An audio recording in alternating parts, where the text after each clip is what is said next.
Welcome to Soft Sleep Tales, a channel where timeless stories, gentle narration, and quiet atmospheres help you drift into rest. Before we begin tonight's tale, I'd love to know, where are you listening from? Share it in the comments below. It's always wonderful to see our little community stretching across the world. If these stories bring you comfort, you're welcome to subscribe and join us on these quiet journeys. Now, it's time to get comfortable. Settle into your bed or your favorite chair. Close your eyes, take a slow, deep breath, and let the day melt away. Allow my voice to carry you softly into sleep, to a place where imagination flows and dreams begin. It is the winter of 1887, and in the market town of Ashford St. tucked between the Kentish Downs and the river marshes, there stands a postal office that has served the town for longer than anyone now living can remember. It occupies the ground floor of a narrow brick building on Church Lane, wedged between a draper's shop and a solicitor's chambers, and its bow-fronted window glows each evening with the steady light of two oil lamps that have been tended by the same careful hands for nearly 15 years. Those hands belong to Miss Eleanor Graves, who at 43 years of age has become as permanent and necessary a fixture of Ashford St. as the church bells or the market cross. She is neither tall nor short, neither beautiful nor plain, but possesses instead that quality of quiet competence that makes her nearly invisible until she is needed, at which point she becomes indispensable. Her hair, once dark, has begun to silver at the temples.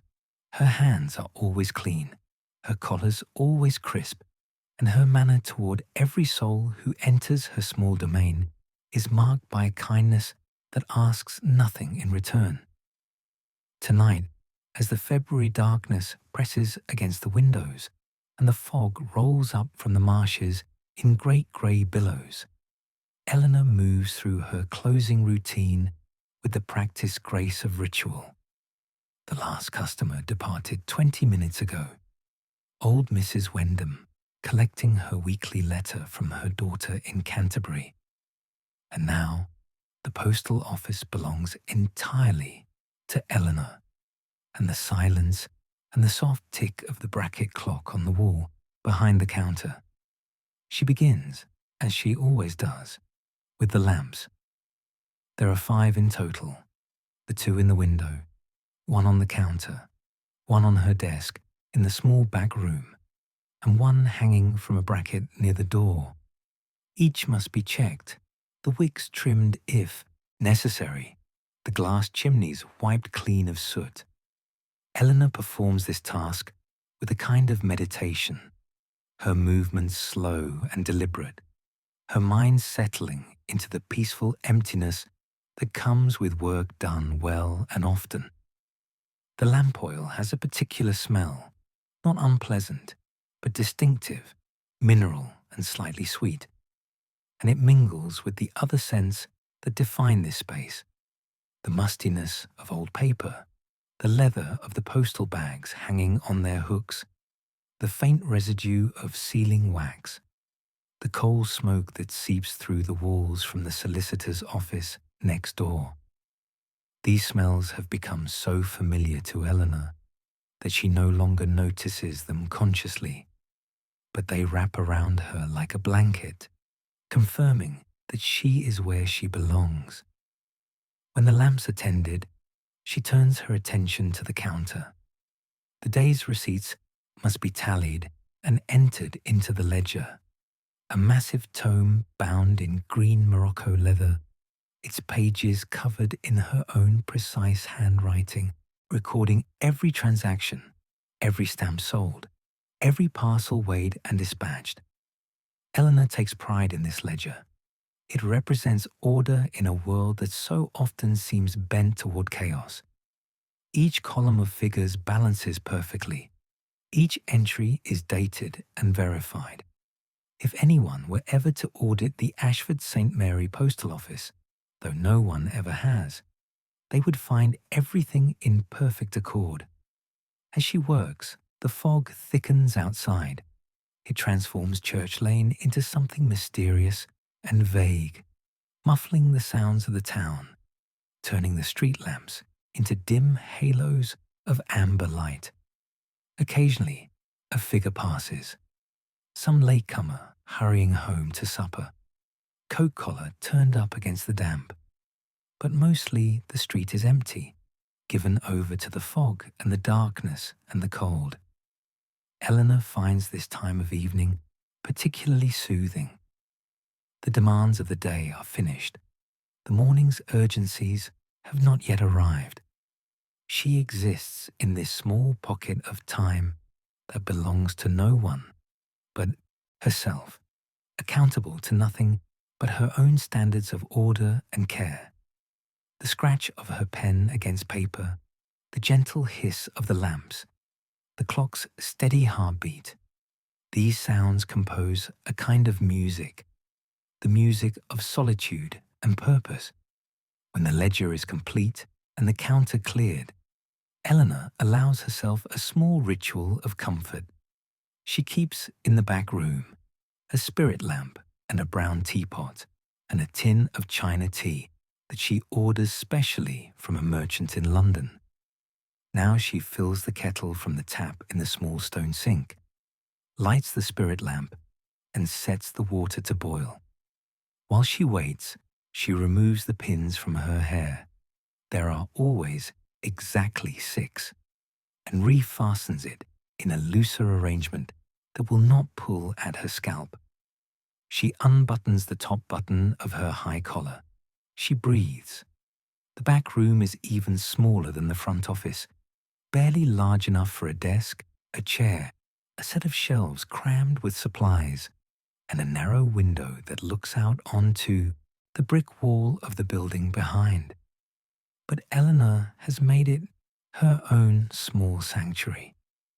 There is a cushion on the chair, worked in needlepoint by her own hand many years ago. There is a framed photograph on the desk.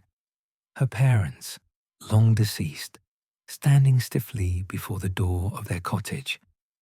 There is a small cast iron stove in the corner, and she lights this now, carefully arranging kindling and coal, coaxing the fire into being.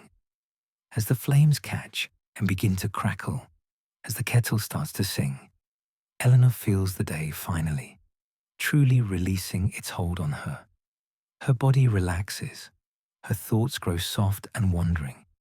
This is her time, her space, her peace, and it is precisely at this moment, as the tea steeps in the pot and the fire begins to throw warm shadows on the walls, that Eleanor notices something unusual.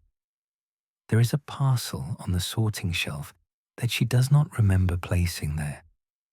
This is strange, because Eleanor's memory for such things is ordinarily quite exact, and stranger still, because the parcel itself has an odd quality that she cannot immediately name. Something about its shape, its wrapping, the way it seems to absorb rather than reflect the lamplight. She rises from her desk, teacup in hand, and approaches the shelf with a mixture of curiosity and mild concern. The postal office is her responsibility. Everything within it should be accounted for. And yet, here is this parcel, roughly the size of a large book, wrapped in brown paper that has been secured with an unusual amount of twine, tied in intricate knots that speak of particular care or perhaps anxiety on the part of whoever prepared it. Eleanor sets down her teacup and lifts the parcel carefully. It has weight, but not excessive weight. Something shifts slightly inside as she tilts it, not liquid, but something with substance, something that moves in a considered way. The address label is written in a hand she does not recognize. Fine, spidery letters in black ink, slightly faded, as though the parcel has been in transit for some time. Mrs. Catherine Ashford, the label reads. Chapel House, Ashford St. Mary, Kent. Eleanor knows Chapel House. Everyone in Ashford St. Mary knows Chapel House. It stands at the northern edge of town, a Georgian manor of modest proportions, set back from the road behind a screen of yew trees and a wrought iron gate that is always closed but never locked. The house has been unoccupied for nearly 3 years, ever since old Mrs. Catherine Ashford, widow of the late Reverend Ashford, who served as vicar here for 40 years, was taken by pneumonia in the winter of 1884. The estate has been in some legal complications since then, Eleanor recalls. There were questions about the will, something about distant relatives and contested inheritances. The house has simply stood empty, its windows shuttered, its gardens slowly returning to wilderness, while solicitors in London exchanged letters and made no progress that anyone could discern. And now here is a parcel addressed to the late Mrs. Ashford, with no return address, no postmark that Eleanor can see, no indication of where it came from or when it entered the postal system. She turns it over in her hands, examining the knots, the paper, the label. The twine is of good quality, the sort used for parcels of value. The paper, though plain, is thick and unwrinkled. The writing, despite its faded quality, is elegant and deliberate. Eleanor carries the parcel back to her desk and sits, setting it before her like a puzzle to be solved. This is not unprecedented exactly. Parcels do occasionally arrive for deceased recipients, sent by distant acquaintances who have not yet learned of the death, or by merchants fulfilling old orders. But something about this particular parcel troubles her in a way she cannot name. Perhaps it is the hour, the fog, the way the firelight plays across the brown paper. Perhaps it is simply that she is tired, and her imagination is more active than usual. She sips her tea, which is steeped to exactly the right strength, dark and fragrant and faintly bitter. The warmth spreads through her chest, settling her thoughts. She will do what she always does in such situations. She will follow procedure. Tomorrow morning, she will make inquiries. She will send a note to the solicitors in London who are handling the Ashford estate. She will determine whether there are any living relatives who should be notified. She will ensure that the parcel, whatever it contains, reaches its proper destination. But for tonight, it will remain here, on her desk, waiting. And Eleanor will finish her tea and tend the fire and complete her closing duties, and eventually lock the door of the postal office and climb the narrow stairs to her small flat on the floor above, where she will eat a simple supper and read for an hour before bed and sleep the dreamless sleep of the conscientious and the weary. This is her plan. This is her routine. And yet, as she sits there in the firelight with the mysterious parcel before her, Eleanor feels something stirring in her chest, some emotion she has not permitted herself to feel in a very long time. It is not quite excitement and not quite fear, but something softer and more complicated. Anticipation, perhaps, or possibility, the sense that something ordinary has shifted, just slightly, toward the extraordinary. She was not always a postal clerk in a small market town. There was a time, it seems impossibly distant now, when Eleanor Graves was someone else entirely. When she was young, when her parents were still living, when the world seemed full of doors that might open if only she knocked loudly enough. She had wanted things then. She had dreamed of travel, of London, of becoming a teacher or perhaps a writer. She had filled notebooks with observations and stories and sketches of the people she saw in the town. She had believed that her life would be large and significant and strange. But then her father had taken ill. The small legacy that was to support her independence had been consumed by doctors and medicines. Her mother had followed her father into death within 6 months, as though she could not bear the world without him. And Eleanor, at 28, had found herself alone and nearly penniless, with no family and no prospects beyond what her own labour could provide. The position at the postal office had been a mercy, offered by the postmaster who had known her parents, who saw in Eleanor the qualities that would make her valuable: reliability, literacy, discretion, and a desperate need that would ensure her gratitude and loyalty. She had accepted, of course. What choice had she? And she had told herself that it was temporary, that she would save money, that she would still, somehow, find her way to the life she had imagined. But 15 years have passed, and she is still here, and the notebooks are packed away in a trunk, and the dreams have faded into the vague regret that one feels for a beloved but foolish friend from one's youth. Eleanor has made peace with her life. She has found dignity in her work, pleasure in small routines, satisfaction in doing her duty well. She has told herself that this is enough. She has almost believed it. And now there is this parcel, addressed to a dead woman, wrapped in mystery, sitting on her desk like a question mark. Eleanor finishes her tea and sets the cup aside. The morning arrives grey and cold, the fog having lifted only slightly, transforming itself into a low ceiling of cloud that presses down upon Ashford St like a leaden blanket. Eleanor wakes at her usual hour, 6 o'clock precisely, as she has done every morning for so many years that her body no longer requires the assistance of an alarm, and performs her morning ablutions with the same methodical care she brings to all her tasks. Her flat above the postal office is small but sufficient. A bedroom barely large, enough for a narrow bed and a wardrobe.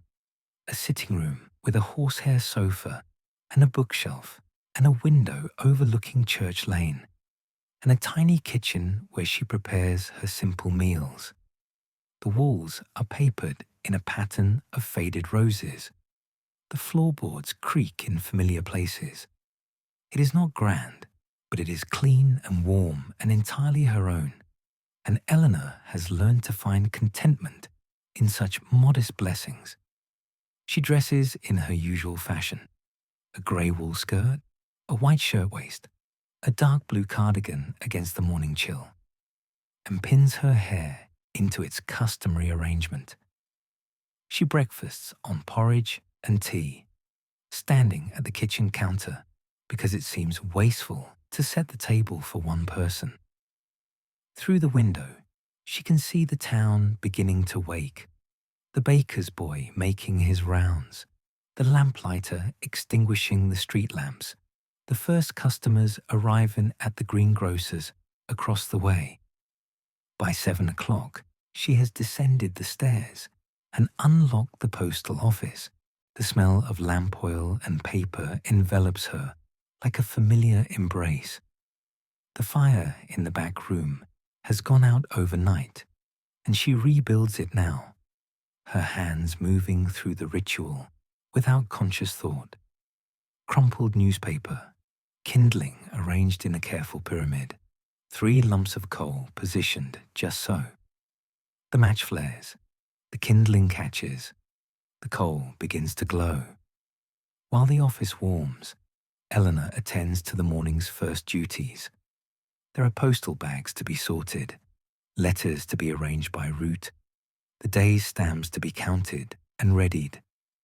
But her eyes keep returning to the mysterious parcel, which sits exactly where she left it last night, still wrapped in its brown paper, still silent and secretive and strange.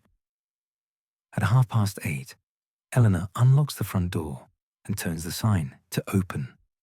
The first customer arrives within minutes, young Tom Fletcher, the carpenter's son, posting a letter to his sweetheart in Dover. And then the morning proceeds in its usual rhythm. Letters are purchased and posted.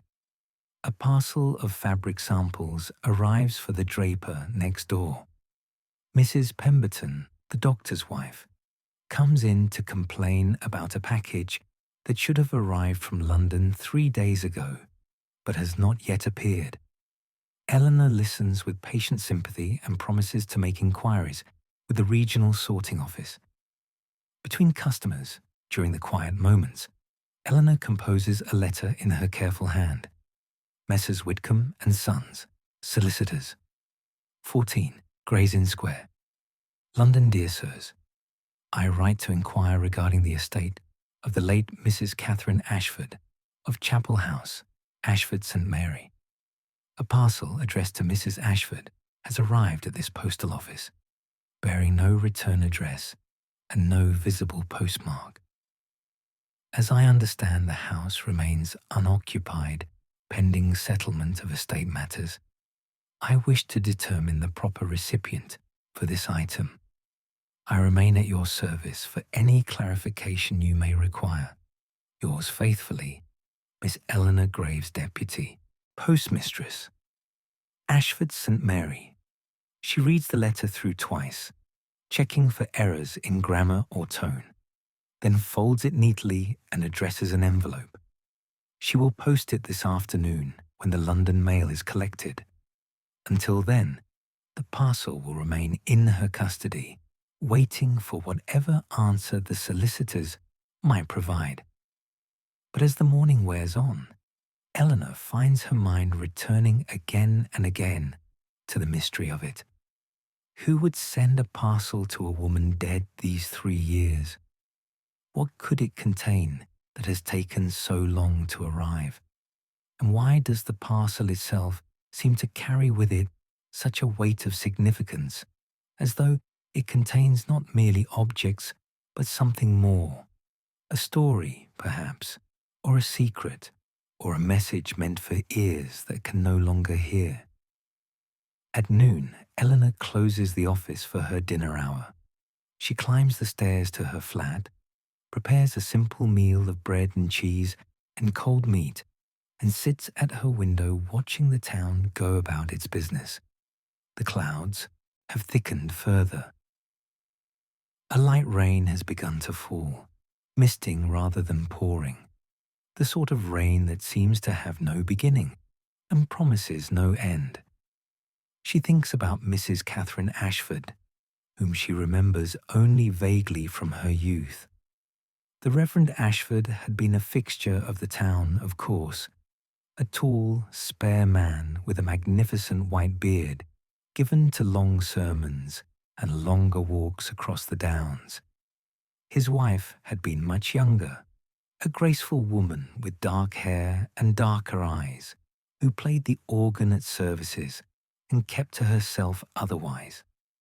Eleanor recalls seeing her occasionally in the town, always dressed in sombre colours, always alone, always moving with a kind of self-contained dignity that discouraged familiarity. There had been no children, Eleanor seems to remember.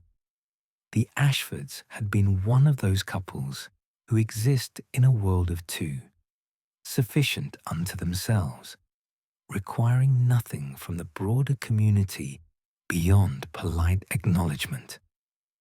When the Reverend died, it must have been 1880 or thereabouts, his widow had retreated entirely into Chapel House, emerging only for church on Sundays and occasional necessary errands. And then she too had died, and the house had closed, and that was that.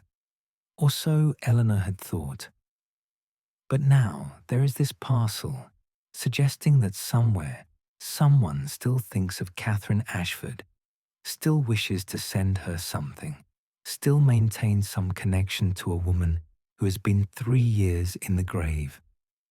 Eleanor finishes her meal and washes the dishes and returns downstairs. The afternoon brings its own stream of customers and duties. She sells stamps to a farmer posting notices for a livestock auction. She weighs a parcel of books being sent to Oxford. She accepts a registered letter that requires 3 signatures and considerable documentation. She moves through these tasks with her usual competence, but a part of her mind remains elsewhere, circling around the mystery on her desk like a moth around a lamp.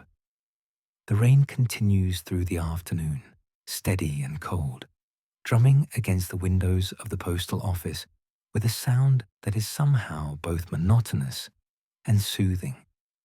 By 4 o'clock, as the early winter darkness begins to gather, Eleanor has lit the lamps once more, and their warm glow pushes back against the grey world outside. She is alone in the office. There has been no customer for nearly half an hour. When the bell above the door jangles and a figure enters, bringing with him a gust of damp air and the smell of wet wool. He is a man of perhaps 50 years, tall and lean, with iron grey hair and a face marked by intelligence and something else, sorrow perhaps, or resignation. His clothes are well made but worn, the coat of a gentleman who has seen better days, and he carries himself with the careful dignity of someone conscious of having fallen in the world's estimation, but determined to maintain standards nonetheless. "Good afternoon," Eleanor says, rising from her stool behind the counter. "How may I assist you?" The man removes his hat, revealing hair that is thinning at the crown. His eyes, she notices, are a striking pale blue, the colour of winter sky. "Good afternoon. I am seeking information about a parcel. I was told I might inquire here." "Certainly, sir. Do you have a collection notice?" "No, He pauses, seeming to gather himself. "I apologize. I should introduce myself. My name is Henry Ashford. I was, nephew to the late Reverend Thomas Ashford and his wife Catherine." Eleanor feels something shift in her chest, a quickening of attention. "Mr. Ashford, I am Miss Graves, the deputy postmistress here. I am very sorry for your loss. Your uncle served this parish for many years." "Thank you. I was not close to my uncle in his later years, I regret to say. Distance and circumstance." He waves a hand vaguely, as though encompassing all the complications that can separate family members. "But I have been in correspondence with the solicitors handling the estate, and they mentioned in their most recent letter that a parcel had apparently been received at this office, addressed to my late aunt." Eleanor's pulse quickens. "Yes, a parcel did arrive. Just yesterday, in fact. I was planning to write to Messrs. Whitcomb regarding it." "Might I see it?" Eleanor hesitates, only a moment, before retrieving the parcel from her desk. She carries it to the counter and sets it down between them. Henry Ashford stares at it with an expression that Eleanor cannot quite interpret, recognition mixed with something deeper, something that might be pain. "Do you know what it might contain?" Eleanor asks gently.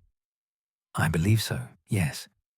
His hand reaches toward the parcel, then withdraws. "It is a long story, Miss Graves. Perhaps too long for a busy afternoon in a postal office."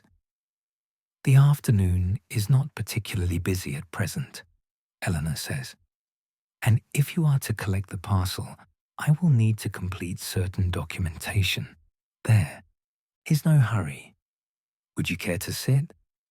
She indicates the chair that she keeps for elderly customers who find standing difficult. Henry Ashford accepts with a nod of gratitude, lowering himself into the seat, as though his body carries more weight than is visible. Eleanor remains standing behind the counter, her hands folded, waiting. After a moment, Henry begins to speak. His voice is quiet, measured, the voice of a man accustomed to keeping his emotions carefully controlled. My Aunt Catherine was not born in England, he says. She came from Vienna, originally. Her family was musical. Her father was a composer of some minor reputation. Her mother, a pianist. Catherine herself was a gifted violinist. She might have had a career, I believe, had circumstances been different. But her father's fortunes declined, and when she was 22, her family arranged for her to come to England as a governess to an aristocratic family in Norfolk. Eleanor listens, picturing this young woman, dark-haired, dark-eyed, talented and displaced, arriving in a foreign country with her violin and her hope and very little else. She was not happy in that position, Henry continues. The family was cold, the children difficult. She endured it for 3 years, and then, at a church social, she met my Uncle Thomas. He was 20 years her senior, recently widowed, looking for a companion more than a wife, I suspect. But he was kind, and he offered her security, and she accepted. And they were happy, Eleanor asks. Henry considers this. I think they were content. My uncle was absorbed in his work, his sermons, his parish duties, his theological studies. My aunt played her violin and managed the household and asked for nothing more. They were not demonstrative people, either of them. But there was respect between them, I believe. Perhaps even affection in their fashion. The rain intensifies outside, rattling against the windows. Eleanor waits, sensing that there is more to come. Before Catherine left Vienna, Henry says, she was engaged to be married to a young man named Johann Kessler, a violinist like herself. They had studied together, played together, planned to establish a career as a duo. But Johann's family was poor, poorer even than Catherine's, and when her family insisted she take the position in England, Johann could not prevent it. They promised to write. They promised to find a way to be together. But they did not, Eleanor says softly. No, Catherine wrote to him when she first arrived in England, but her letters were intercepted by the family she worked for. They did not approve of their governess maintaining foreign correspondences, and Johann's letters to her, if he sent any, never reached her. After a year, I believe she assumed he had forgotten her, and then she married my uncle, and that door was closed. Henry reaches into his coat pocket and withdraws a folded piece of paper, yellowed with age. This is a letter I found among my aunt's possessions when I was helping to sort through Chapel House after her death. It is from Johann Kessler, written in 1858, the year Catherine married my uncle. It somehow found its way to her years later. I do not know how, but she kept it, hidden away, all those years. He unfolds the letter carefully and begins to read, translating from German as he goes. My dearest Catherine, I have written to you so many times and received no answer, and I begin to understand that you will not answer, that you have made your choice. I do not blame you. England has given you what I could not: security, position, a future. Vienna has nothing for us now. My father is dead. I have no prospects. I am leaving for America next month. to try my fortune in New York. I wanted you to know that I do not think ill of you. You did what you must. But I will carry the memory of our music together, our afternoons at the conservatory, the way you played the Brahms concerto. Until my last breath, I am sending you something, a small thing, but it meant something to us once. Keep it or not, as you wish. I hope you will be happy, Catherine. God knows you deserve happiness. Your devoted Johann. The silence that follows is profound, broken only by the sound of rain and the soft hiss of the gas lamps. Eleanor finds that her throat has tightened, her eyes grown warm. She blinks, composing herself, looking down at the mysterious parcel with new understanding. The parcel, she says quietly. It is from him, from Johann. Henry nods. I believe so. Though how it arrives now, so many years later, I cannot explain. Perhaps it has been lost in the postal system all this time. Perhaps someone found it among his effects after his death and decided to send it on. I do not know. Your aunt never received it then, the thing he sent. No. If she had, I believe she would have kept it with his letter. They were together in a box in her bureau, along with programs from her concerts in Vienna, a few dried flowers, some old ribbons, the small relics of her life before England. Henry's voice carries a weight of sorrow. She was not unhappy with my uncle. I truly believe that. But I think a part of her remained always in Vienna, always young, always playing duets with Johann Kessler in some sunlit room of her memory. Eleanor places her hand on the parcel, feeling its solidity, its patience. What will you do with it? With this? I had thought I might open it to see what he sent her. But now, standing here, I find I cannot. It seems too intimate, too private. It was meant for her, not for me. And yet she is gone. And if I do not open it, it will remain forever unopened, forever a mystery. Perhaps mysteries are not always meant to be solved, Eleanor suggests gently. Perhaps some things should remain private, even from us, even from time itself. Henry looks at her with those pale blue eyes, and she sees in them a recognition, as though he understands that she too has her secrets, her losses, her small relics of roads not taken. You are a wise woman, Miss Graves. I am simply a postal clerk who has seen a great many letters come and go. Sometimes that is the same thing as wisdom. He rises from the chair, straightening his shoulders. I wonder, would you do me a kindness? Would you keep the parcel here for a few days while I consider what should be done? I am staying at the Rose and Crown, the inn on the square. I will return before the week is out with a decision.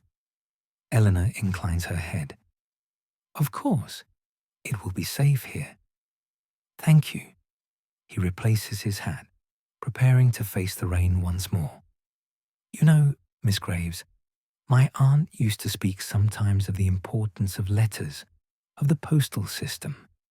She said it was one of the great achievements of civilization, that a person could entrust their thoughts, their hearts, to paper and string and stamps, and know that those thoughts would be carried across mountains and seas to reach the person they were meant for. She said it was a kind of miracle when you thought about it properly. She was right, Eleanor says. It is. I am glad she had someone like you to tend her letters, even if she did not know it. He tips his hat. Good evening, Miss Graves. I will return soon. And then he is gone, the bell jangling behind him, leaving Eleanor alone once more with the parcel and the rain and her thoughts. She does not immediately return to her duties.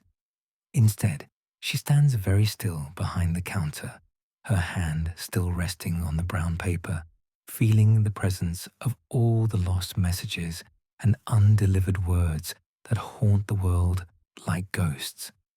She thinks of Catherine Ashford, young and talented and far from home, playing her violin in an empty house. She thinks of Johann Kessler, sailing to America with nothing but hope and memories. She thinks of all the letters that go astray, all the parcels that arrive too late, all the words that are spoken to ears that can no longer hear them. And she thinks of her own life, her own choices, her own buried dreams. She has told herself for so long that contentment is enough, that duty is its own reward, that a small life lived carefully is not a wasted life. But standing here in the lamplight with this parcel that contains some fragment of a stranger's heart, Eleanor feels something stirring in her that she thought was long dead, some small rebellion against acceptance, some whisper that says there might yet be time, that perhaps not all doors are forever closed. The feeling passes, as such feelings do. The clock strikes 5. The evening mail must be sorted. There are procedures to follow, forms to complete, duties to perform. Eleanor is nothing if not dutiful. But as she moves through the familiar rituals of her evening routine, she finds herself handling each letter with slightly more care, reading each address with slightly more attention, as though she might glimpse in those neat rows of ink some hint of the stories they contain, the hopes they carry, the connections they make between souls separated by distance and time and all the vast indifference of the world.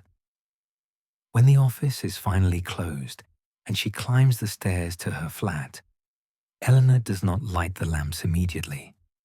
Instead, she stands at her window, looking out at the rain-swept street, at the yellow glow of windows in the houses opposite, at the church spire rising dark against darker clouds.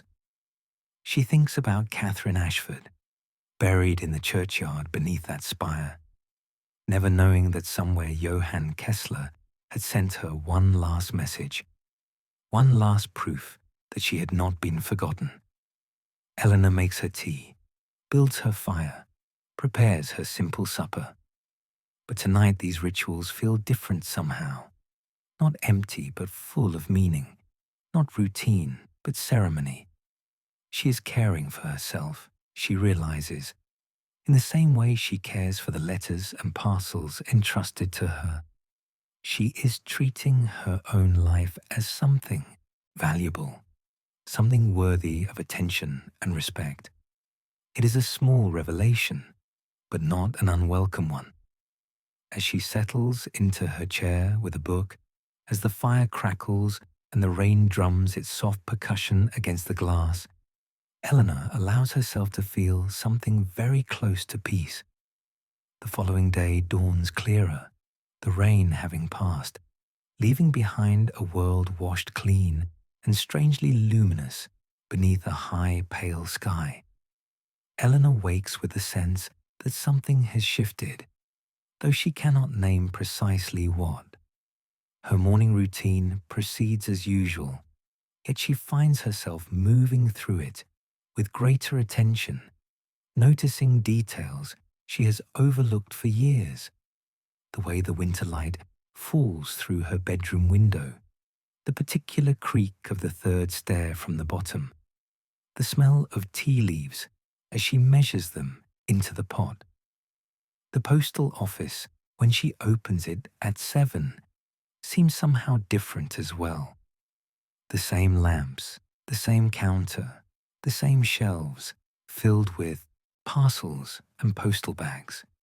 And yet all of it appears more vivid, more present, as though she has been viewing it through fog, and the fog has suddenly lifted.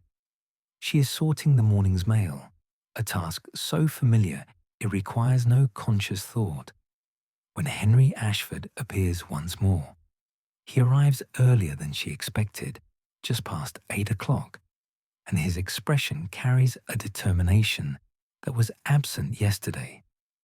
"Miss Graves," he says, removing his hat, "I hope I am not disturbing you." "Not at all, Mr. Ashford." "Have you reached a decision about the parcel?" "I have." He approaches the counter, his hands folded before him. "I have been awake most of the night, thinking about what should be done, and I have concluded that my first instinct was correct. I cannot open it. It was not meant for my eyes, but neither can I simply discard it.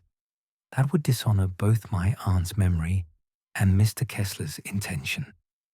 Eleanor nods slowly. "What do you propose?" "I wondered if you might help me with something rather unusual. There is a practice, I believe, in some traditions, of placing meaningful objects with the deceased. Letters, flowers, small tokens. My aunt was buried with her wedding ring and a cross that had belonged to her mother. But this parcel, this last message from the man she loved before she married, might it not belong with her as well?" The suggestion strikes Eleanor with its rightness. "You wish to bury it with her?" "Yes. Not to dig up her grave, of course. That would be unseemly. But there is a custom, is there not, of placing items at the headstone. I thought perhaps at dusk, when the churchyard is quiet, we might do this. And I would ask you to accompany me, if you are willing. You have been the guardian of this parcel.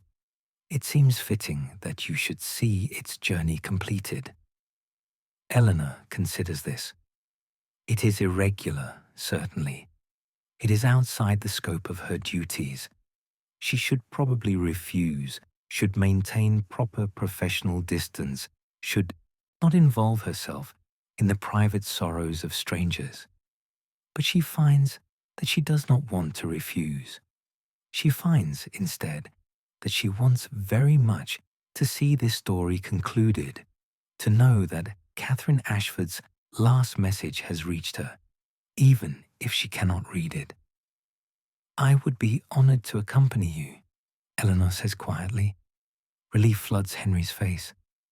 "Thank you. Shall we say 6 o'clock? The light will be fading, and we will have privacy." 6 o'clock, Eleanor agrees. The rest of the day passes in its usual fashion, yet Eleanor finds herself distracted, her mind returning again and again to the evening's planned ceremony.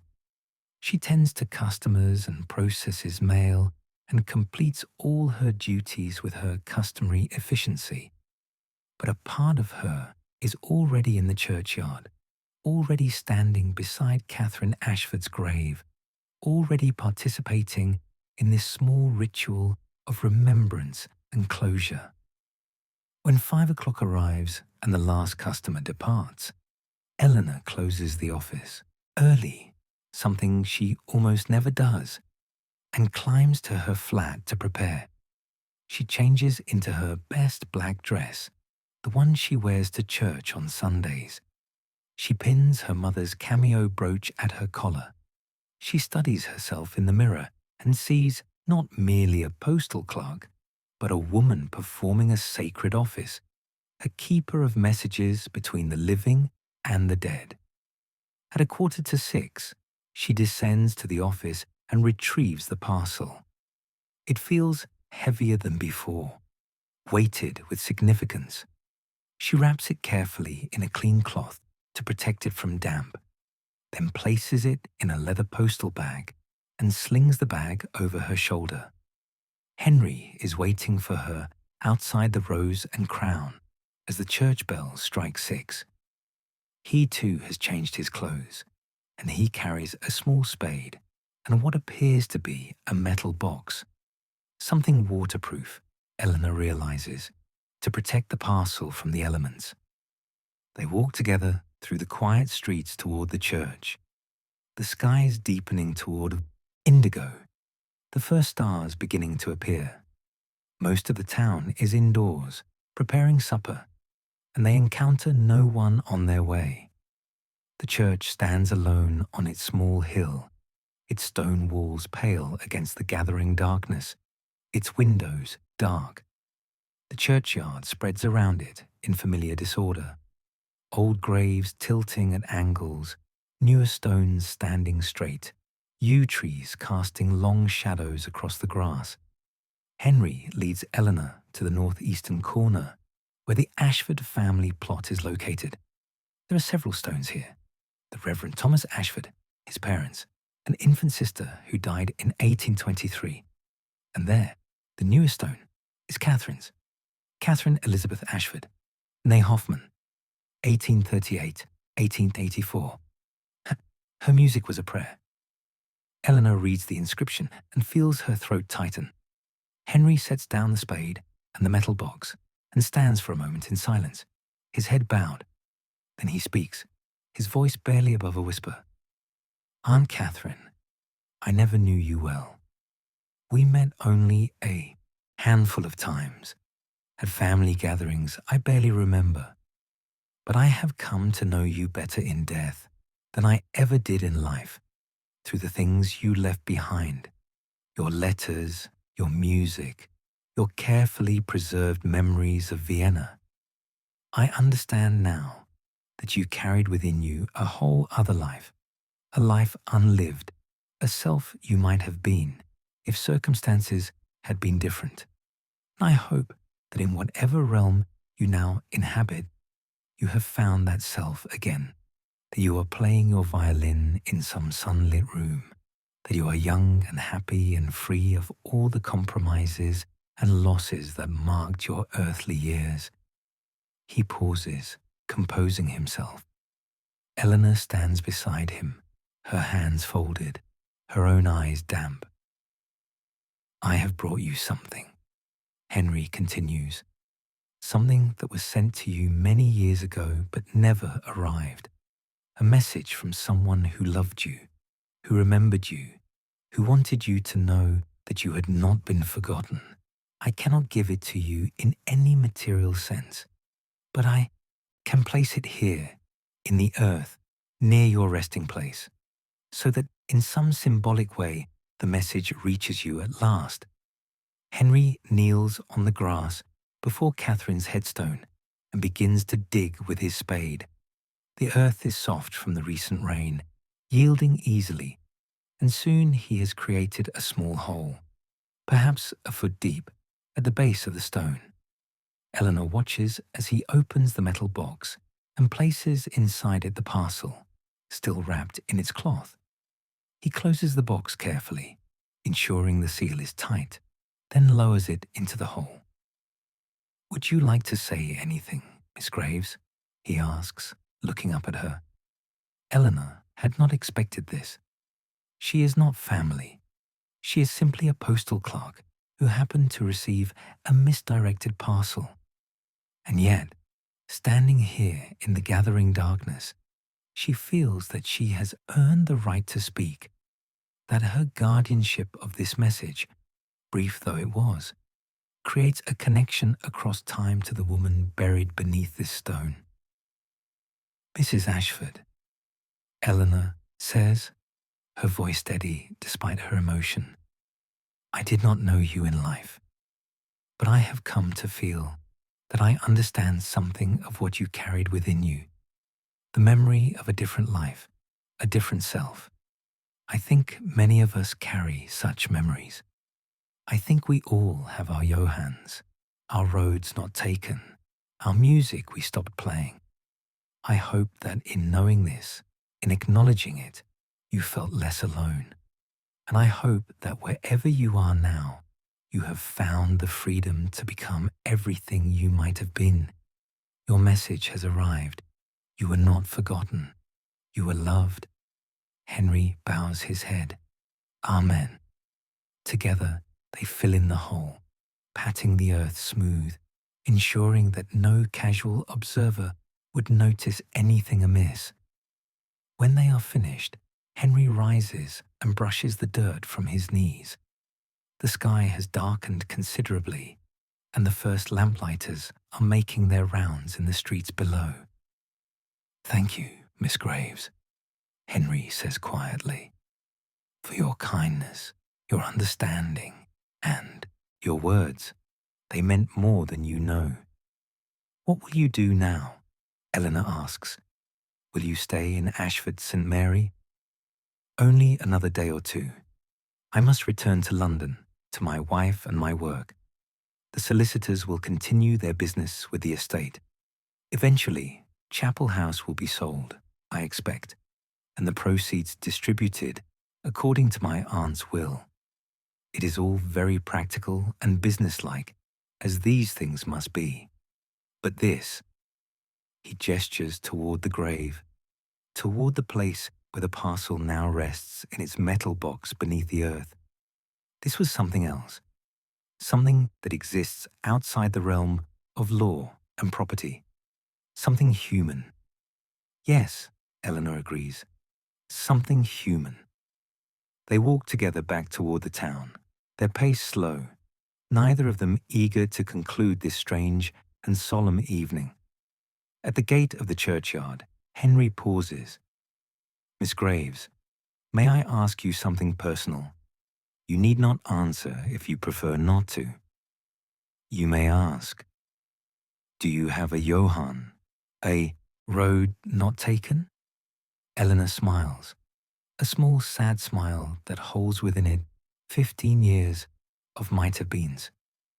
"I suppose I do, though in my case there was no dramatic love affair, no great romance, only a young woman who dreamed of being a teacher, perhaps a writer, who filled notebooks with stories and observations, who imagined a life larger than the one she has led. But circumstances intervened, as they so often do, and here I am, a postal clerk in a small town, content enough in my way." "Content enough," Henry repeats. "That is a phrase that contains multitudes, is it not?" "It is." They have reached the square now, where their paths diverge. Henry offers his hand, and Eleanor takes it. His grip is warm and firm and entirely proper. "I wish you well, Miss Graves. Perhaps we will meet again some day, though I suspect we will not. But I will remember you, and this evening, and the service you have performed, not just for my aunt, but for all of us who carry our undelivered messages, our unopened parcels, our music we have stopped playing. I will remember you as well, Mr. Ashford. Travel safely." And then he is walking toward the Rose and Crown, and she is walking toward Church Lane, and the evening is gathering itself around her like a cloak. When Eleanor reaches the postal office, she does not immediately go upstairs. Instead, she unlocks the door and enters the darkened space, moving among the familiar shapes and shadows without lighting the lamps. She stands behind the counter where she has stood for 15 years, where she will likely stand for 15 more, and she allows herself to feel the full weight of her choices, her compromises, her small surrenders to necessity. And then, because she is Eleanor Graves, and Eleanor Graves does not wallow in regret, she lights a single lamp and retrieves from her desk drawer one of her old notebooks, dusty and long neglected. She opens it to a blank page, takes up her pen, and begins to write. She writes about Catherine Ashford, about Johann Kessler, about love that persists beyond death and distance. She writes about Henry, about his kindness and his sorrow, about the ceremony in the churchyard. She writes about herself, about her own lost dreams, about the tension between contentment and desire. She writes for an hour, perhaps more, losing herself in the flow of words, rediscovering the pleasure she once took in shaping thoughts into sentences, observations into narrative. When she finally sets down her pen, her hand cramped but satisfied, she reads through what she has written and finds it good. Not great, perhaps, but honest and clear and true. It is a beginning, not of a new life. She is too practical for such grand gestures, but of something smaller and perhaps more sustainable. A reclaiming of some part of herself that she had filed away like an old letter, forgotten but not destroyed. A recognition that contentment need not mean surrender, that duty and desire are not always opposites. Eleanor closes the notebook and returns it to the drawer. Tomorrow it will be there, waiting, should she wish to write again. And perhaps she will, perhaps she won't. But now she knows that she can, that the door is not locked, that some roads, though long abandoned, can still be walked. She climbs the stairs to her flat, prepares her simple supper, reads for an hour before bed. But tonight, as she extinguishes her lamp and settles into sleep, Eleanor carries with her something new.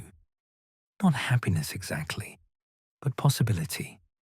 The sense that her life, small though it may be, is not yet fully written, that there are pages still blank, still waiting for whatever words she chooses to inscribe upon them.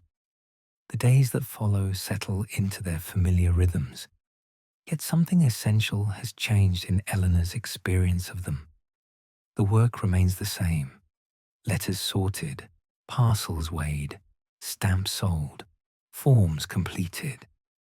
But she approaches these tasks with a renewed attention, finding, in their very ordinariness, a kind of grace she had overlooked before.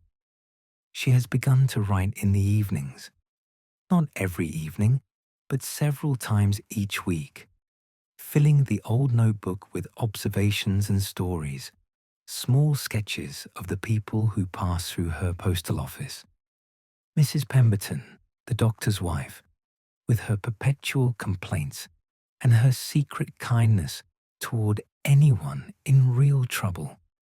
Tom Fletcher, the carpenter's son, whose letters to his sweetheart in Dover grow more confident and articulate with each passing week, as though the act of writing is teaching him to understand his own heart.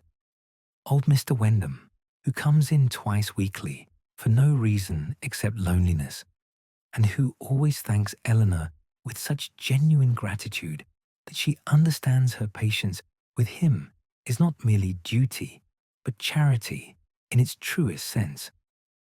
She writes, too, about the postal office itself, the way the light falls through the bow window at different hours, the smell of sealing wax and paper and coal, smoke, the sound of the bracket clock marking time, the quiet satisfaction of work completed well.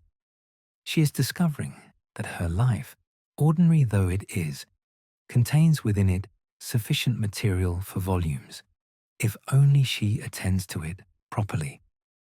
One morning, nearly a week after the ceremony in the churchyard, Eleanor receives a letter from London. The handwriting is Henry Ashford's, and she opens it with a small flutter of anticipation. Dear Miss Graves, I have returned safely to London and resumed my usual occupations, but I find my thoughts returning often to Ashford St. Mary and to our shared service for my aunt. I wanted to thank you once more for your kindness and understanding during what was, for me, an unexpectedly emotional experience. I have been thinking about what you said, about all of us carrying our undelivered messages, our unopened parcels, and I have been wondering whether those messages, those parcels, might yet find their proper recipients, even now, even late. To that end, I have enclosed something that I hope you will accept in the spirit in which it is offered. It is not charity, nor is it payment for services rendered. It is simply a gesture, from one person who understands something of lost dreams to another who might benefit from this understanding. Eleanor turns the page and finds a bank draft made out to her for the sum of £50. It is accompanied by a second note. Use this however you wish, to ease your circumstances, to provide yourself some small luxury, or, if the impulse should strike you, to take a journey, to see something of the world beyond your usual rounds. My aunt spent her life within the confines of duty and obligation, and while there is honour in that, I cannot help wondering whether she might have lived differently, had she known that sometimes we must choose the roads that call to us, even if they seem impractical or selfish. Please do not feel obligated to write back. I will understand if you prefer to maintain the professional distance appropriate to our circumstances. But know that you have helped me more than I helped you, and that I am grateful. Yours in friendship, Henry Ashford. Eleanor reads the letter twice, then folds it carefully and places it in her desk drawer, along with the bank draft. £50. It is more money than she has seen at once in her entire life. It represents months of saving, perhaps a year's worth of careful economy. It represents possibility. For a moment, only a moment, she allows herself to imagine a journey to London, to see the museums and theatres she has only read about, a visit to the seaside, to walk along the shore and breathe salt air and watch the waves, a week in which she is not Miss Graves, the postal clerk, but simply Eleanor, a woman moving through the world for no purpose but her own pleasure and curiosity. The fantasy is seductive, but it is also frightening. Eleanor has lived her entire adult life within the narrow bounds of necessity and obligation. The thought of stepping outside those bounds, even for a week, fills her with a mixture of longing and terror. She does not make a decision immediately. Instead, she goes about her day, attending to customers, sorting mail, maintaining the small order of her domain. But the letter rests in her desk drawer like a question mark, and she finds herself returning to it in her mind throughout the day, turning over Henry's words, considering what it might mean to choose, just once, the road that calls to her rather than the road that duty prescribes. That evening, after the office is closed and her duties are complete, Eleanor does something she has not done in years. She takes down from her bookshelf a small atlas that belonged to her father. Its pages yellowed and its binding cracked, but its maps still clear and detailed. She opens it to the map of England and studies it, tracing with her finger the rail lines that connect Ashford St to the larger world. London is only 60 miles away, a journey of a few hours by train. She could go there and return in a single day if she wished, or she could stay for a week, seeing the sights, attending a concert or a play, walking through neighbourhoods she has only read about in novels. Or she could go elsewhere. Canterbury is even closer, with its great cathedral and its ancient streets. Brighton is on the coast, fashionable and lively. Oxford has its libraries and colleges, its air of learning and contemplation. Eleanor traces these routes with her finger, and for the first time in many years, she allows herself to want something beyond her current circumstances. Not a new life. She is too sensible for such grand ambitions, but simply an experience, a memory, a week in which she lives differently than she has lived for the past 15 years. The wanting is both exhilarating and painful. It opens something in her chest that she has kept carefully closed. some chamber of the heart where all her abandoned dreams have been stored. But perhaps, she thinks, it is not too late to retrieve at least one of them, to dust it off and give it breath and see what comes of it.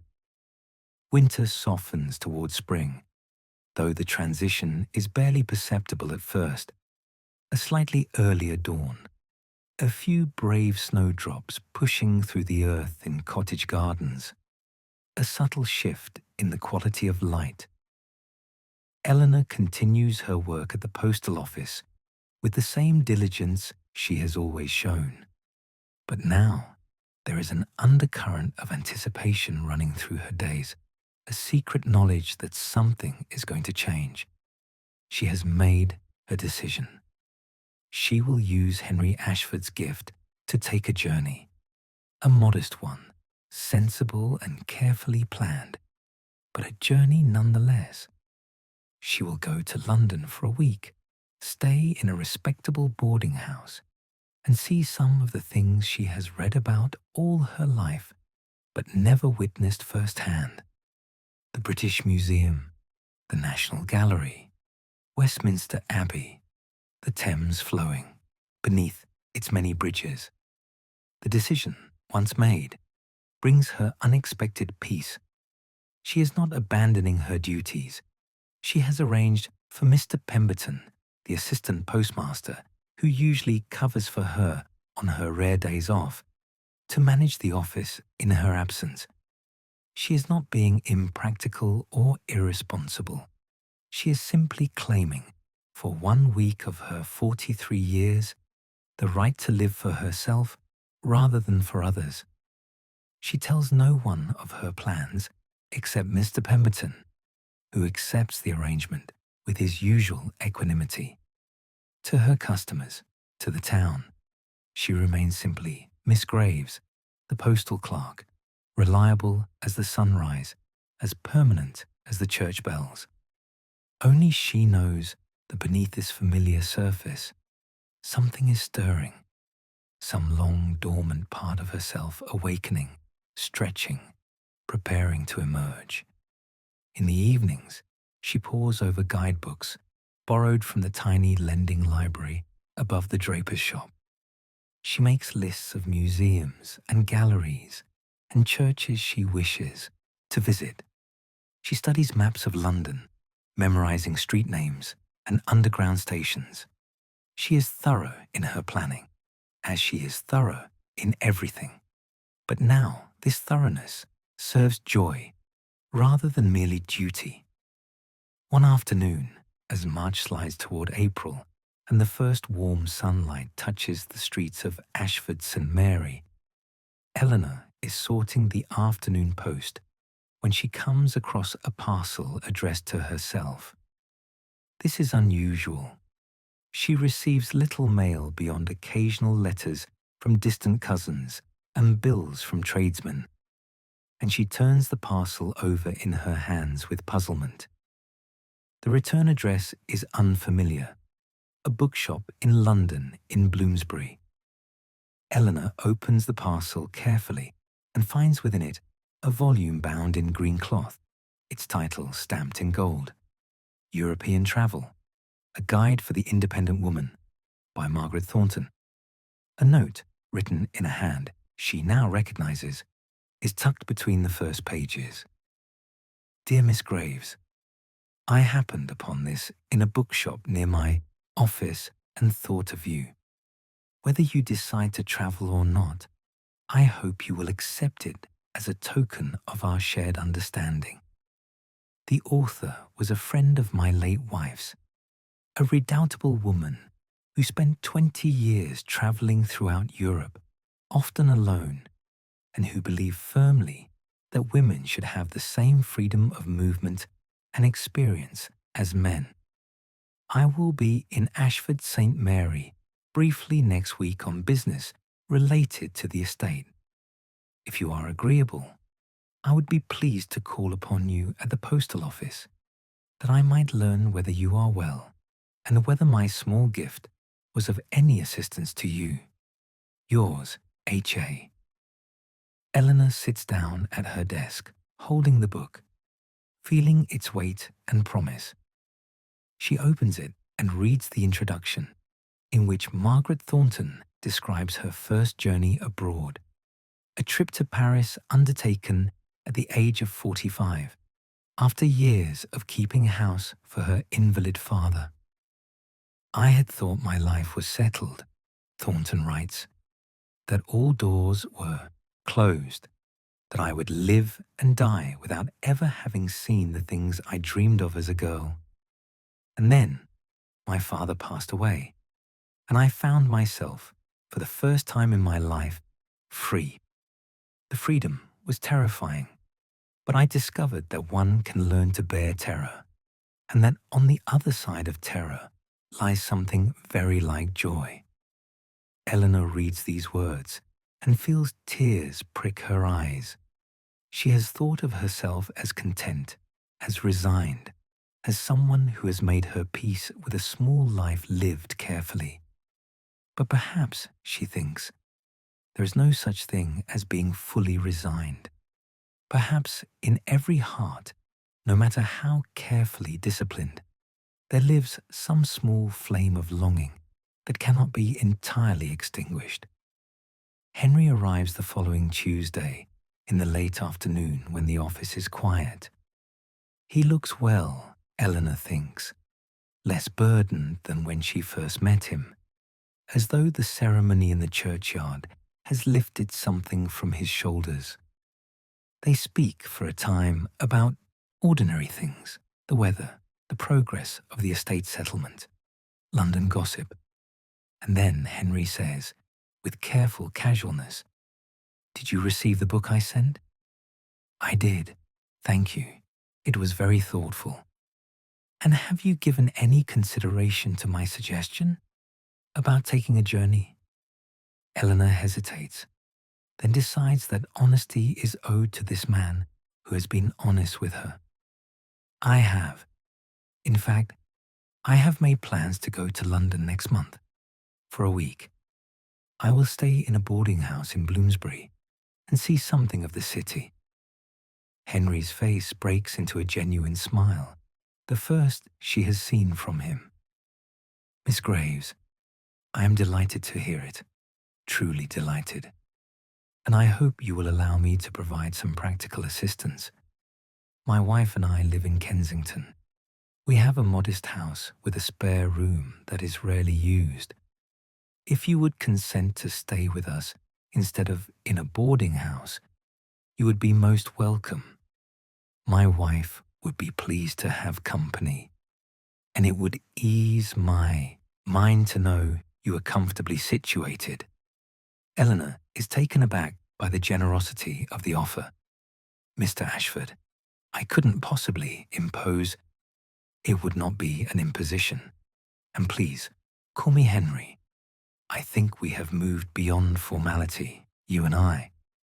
He leans forward slightly, his expression earnest. "Miss Graves, Eleanor, if I may, you did a great kindness for my aunt and for me. Allow me to return it in some small measure. Come to London, stay with us. Let my wife show you the city. She is a much better guide than any book, I promise you." Eleanor considers this.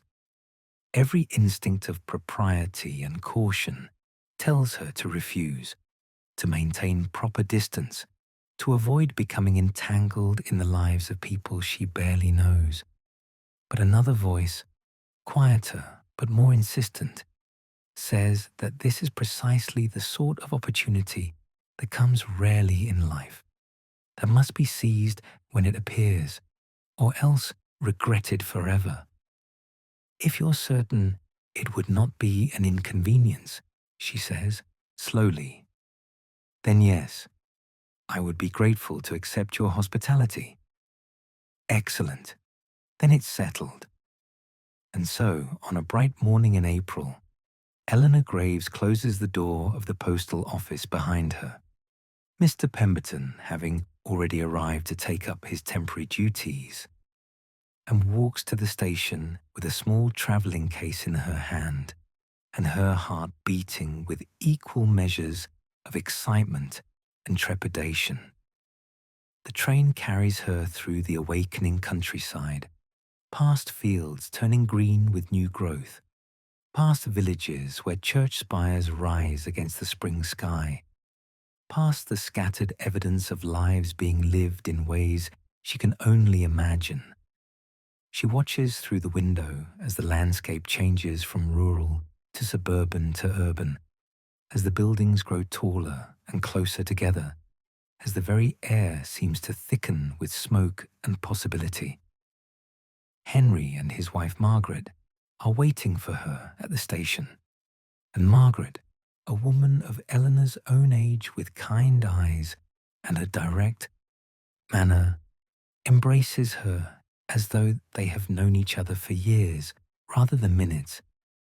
Their house in Kensington is exactly as Henry described, modest but comfortable, filled with books and light, and the pleasant disorder of a home where people actually live rather than merely reside. That evening, over a simple supper, Margaret asks Eleanor about her work, her life in Ashford St. Mary, her plans for the week ahead. And Eleanor finds herself talking more openly than she has talked to anyone in years, describing not just the facts of her circumstances, but the feelings beneath them, the quiet satisfactions of her work, the small regrets she carries, the sense that she has been asleep in some essential way and is only now beginning to wake. 20 years ago, Margaret says, I was very much like you. I had settled. I had told myself that contentment was enough, that I should be grateful for what I had. And then Henry's first wife, my dear friend Clara, became ill, and in caring for her through those last months, I came to understand something important. Life is not a dress rehearsal. We do not get to practice being alive. This is it, this moment, this breath, this day. And if we spend all our time being sensible and proper and careful, we wake up one day to discover that we have missed it, that life has happened to other people while we stood on the sidelines maintaining order. Eleanor absorbs these words, feeling their truth resonating in her chest. And in that moment, she makes a decision, not a dramatic one, not a life-altering one, but significant nonetheless. She will not merely see London as a tourist, checking items off a list of monuments and museums. She will experience it. She will walk its streets with open eyes and an open heart. She will allow herself to feel whatever she feels, wonder, fear, joy, sorrow, longing, without censoring or controlling those emotions. She will, for 1 week, give herself permission to be fully alive. And she does. Over the following days, Eleanor moves through London like someone learning a new language, haltingly at first, then with growing fluency. She stands in the British Museum before the Elgin marbles and feels time collapse, connecting her across centuries to the sculptors who shaped this stone. She sits in Westminster Abbey and thinks of all the lives that have passed through this space, all the prayers offered, all the griefs and joys contained within these ancient walls. She walks along the Thames as the sun sets, watching the light transform the water to gold, and feels herself part of something larger than her small, individual existence. Margaret accompanies her some days, Henry others, and sometimes Eleanor ventures out alone, discovering that she is capable of navigating this vast city, of asking directions when lost, of making her own way through streets that were only names on a map a month ago. On her final evening, as they sit together in the Ashford's parlour with tea and the last light of day filtering through the windows, Henry says, "You will come back, I hope, not just to London, but to us. You have become a friend, Eleanor. We would like to maintain this connection. I would like that as well, Eleanor says, and means it. She has found in these two people a kind of friendship she has not known since her parents died, a friendship based not on proximity or obligation, but on genuine understanding and mutual regard.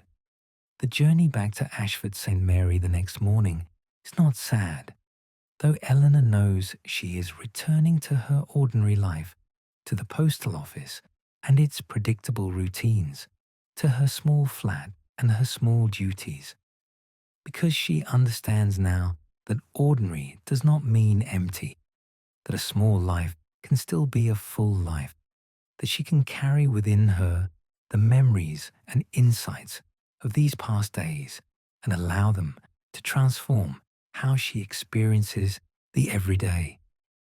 When she unlocks the door of the postal office on Monday morning, when she lights the lamps and opens the ledger and prepares for the first customers of the day, Eleanor does so with a heart that is somehow both lighter and fuller than when she left.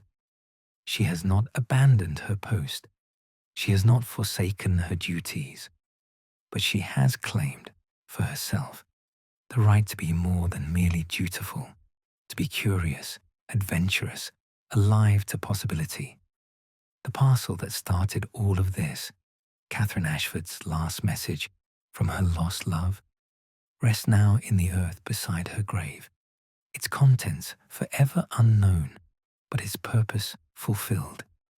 It had been lost for years, travelling through some labyrinth of the postal system, and yet it arrived precisely when it needed to arrive, precisely where it was meant to be. Perhaps, Eleanor thinks, we are all like parcels, addressed to destinations we cannot always see, travelling routes we do not choose, carrying within us messages that will only make sense when they reach their proper recipients. And perhaps the role of those who tend the mail, whether actual letters or the less tangible messages that pass between souls, is simply to ensure that every message, every parcel, every fragment of human connection is treated with the care and attention it deserves. Eleanor sorts the morning mail, sells stamps to Tom Fletcher, who, she has just learned, is engaged to his sweetheart in Dover and will be married in June, listens patiently to Mrs. Pemberton's latest complaint, makes tea in her back room, tends her lamps. These are small acts, ordinary acts, but she performs them now with the understanding that there is no such thing as an unimportant task, that every letter she handles might contain someone's hopes or griefs or loves, that she is, in her modest way, serving something larger than herself, the human need to connect, to communicate, to bridge the distances that separate us from one another. And when evening comes, when the last customer has departed and the lamps are glowing warmly against the gathering darkness, Eleanor sits at her desk with her notebook open before her and writes. She writes about London, about the Ashfords, about Catherine and Johann, and the message that arrived too late and yet precisely on time.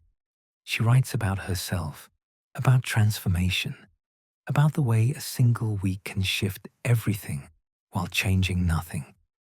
She writes until her hand cramps and the clock strikes 9. And then she closes the notebook, not finished, but paused, waiting for tomorrow and whatever stories tomorrow might bring, and climbs the stairs to her flat. The room is quiet. The fire burns low in the grate. Outside, Ashford St. Mary settles into sleep, its windows going dark one by one, its streets empty except for the lamplighters making their rounds. And you who have travelled with Eleanor through this story, who have sat with her in the lamplight and walked with her through the churchyard and accompanied her to London and back, you too should sleep now. Rest in the knowledge that your own messages will find their proper recipients, that your own journey has meaning even when the destination is unclear, that small lives lived with attention and care are no less valuable than grand adventures. Let your breathing slow. Let your body sink into comfort. Let your thoughts drift and scatter like leaves on a gentle wind. The postal office is closed for the night. The day's messages have been delivered. Tomorrow will bring its own letters, its own parcels, its own small ceremonies of connection. But tonight, there is only this: the quiet, the warmth, the peace of knowing that you are exactly where you need to be. Eleanor has lit her final lamp, said her final good night to the town below, closed her eyes in trust that morning will come, as it always does. And so should you. Close your eyes. Breathe slowly. Let the story end as all good stories do, not with drama or revelation, but with the gentle certainty that all is well, that you are safe, that sleep is waiting to receive you like a letter reaching its destination after a long journey. Good night.